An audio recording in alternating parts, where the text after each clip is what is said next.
Share this video from the niece real quick, of the trophy wife's now ex-husband. Her and my uncle got together really quick. From what I've been seeing and what I've been told, she thought that she was getting a come up with my uncle. But then when things didn't go her way and she pretty much seen that she could no longer hide the things that she was doing behind closed doors, she ended up trying to find a different route, which was to come on here and lie to you all and tell you that her daughter had been touched by her dad, which that is not the case. Her daughter had been touched by her son, and she didn't want anybody to know because she wanted to try to make it seem like my uncle was the bad guy because she wasn't getting what she wanted in the divorce. For you smart ladies out there who sat up there and thought to yourselves, oh, this cannot be true. This can't be, something that Fair use. a woman would allow, which it's not. It's not something that a woman would allow. I am a victim of sexual or whatever you want to call it. And I don't appreciate one bit of the accusations being put out there, especially not just because they're fake, not just because that they're out there just for clout, but because of the fact that this involves a family member of mine who I care about dearly. Multiple family members, if you want to put that out there, because the kids are my family too. The boys are somebody else's. All right, so like now it's clearer about like the how many kids there are and who they come from. All right, so she has two girls with the new husband, and she had two boys. That was like unclear. I'm like what? All right, so all right, okay. The girls and the last baby are a part of my family. And if they're being harmed in any kind of way, I definitely would want to stand up for them, for sure.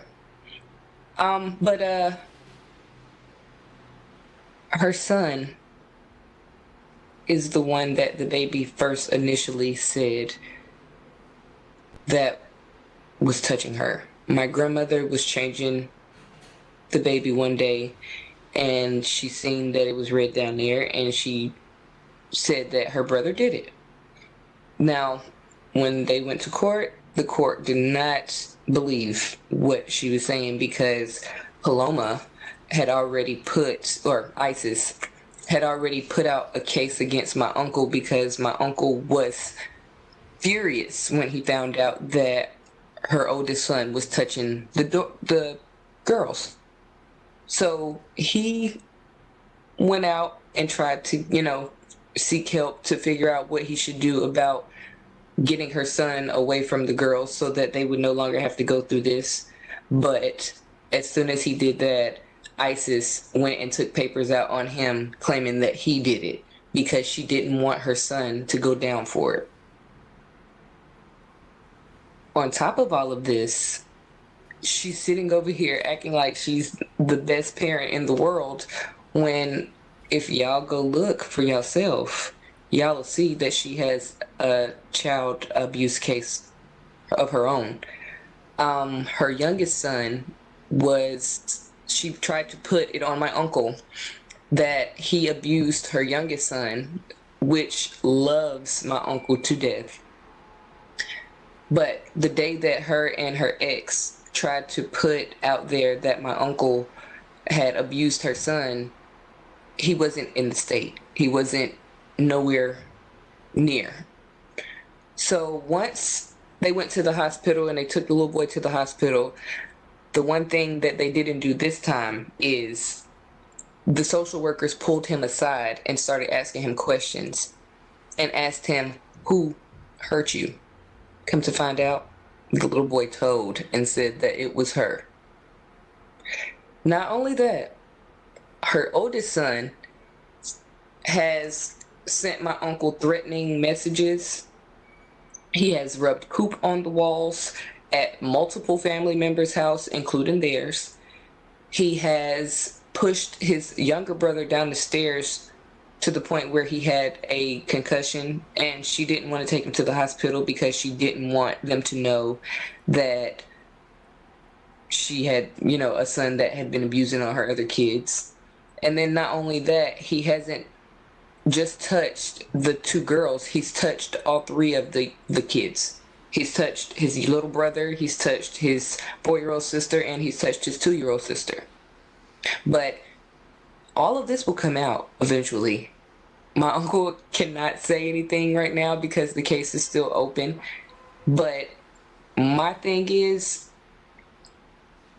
you're sitting over here saying that he did all of this stuff, but if he did, the police themselves said that he would be in jail. They would have took him to jail as soon as the hospital said, "Oh my gosh, the baby's been touched." He would have been in booking right away. He wouldn't be out right now working. He wouldn't be out right now being bothered with all of this extra stuff that you're putting on him because of the fact that you want money. Like, what mother uses this platform to sit up there and say, my babies have been, or All right, so I'm gonna stop it right there. That's a lot. I mean, I kind of got lost in the sauce because it's my first time seeing it too. So, all right, so there we go. There's probably more to it. That's the only video I've seen. I'm guessing it's on TikTok. I can't find a copy of it on YouTube. But and again, all of this is alleged. All of this is their word versus the other person's word. And this person might not even be really this person's niece. Who knows? Again, we just getting into a really weird time. Into a really weird time, man. And this whole story is just getting super duper messy. And I guess the lesson to be learned here is that now mind you, whether the story is true or not, this is the kind of person that a lot of women are following. Because she is someone who's saying, hey, I made some bad choices.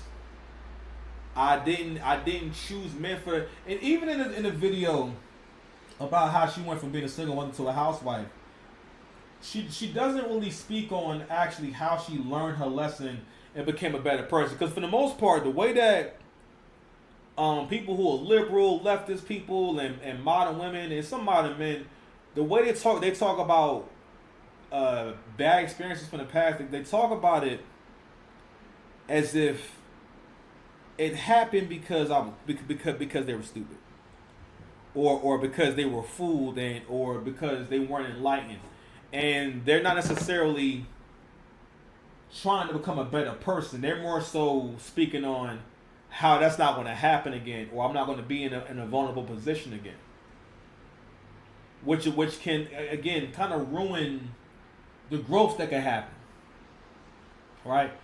And whether the story is true or not, it still speaks to the kind of people who create this content, who make this kind of content.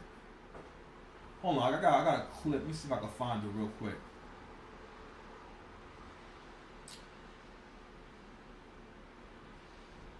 It's cool. You know what? It don't matter. It don't matter. What's the next drawing I want to share? But the clip was a Keke Palmer. I said Keke Wyatt.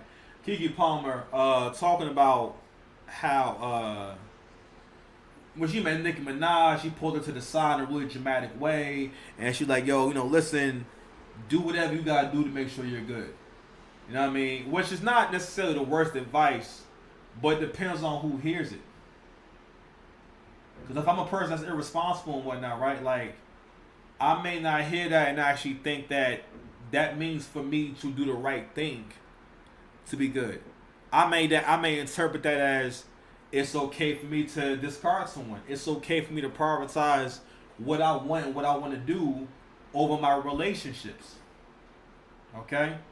And that's important. That's why it's important to kind of level set and always be trying to aspire to have a higher moral compass. Because again, if no one focuses on that shit, the world. That's why the world's becoming a grim place now. You know what I mean? Listen, but you know what though? It's not all bad. It's not all bad. Where's that joint at? Because right now we have the Gobbler on camera. Okay, shout out to this young man. He is everything that my generation could never be.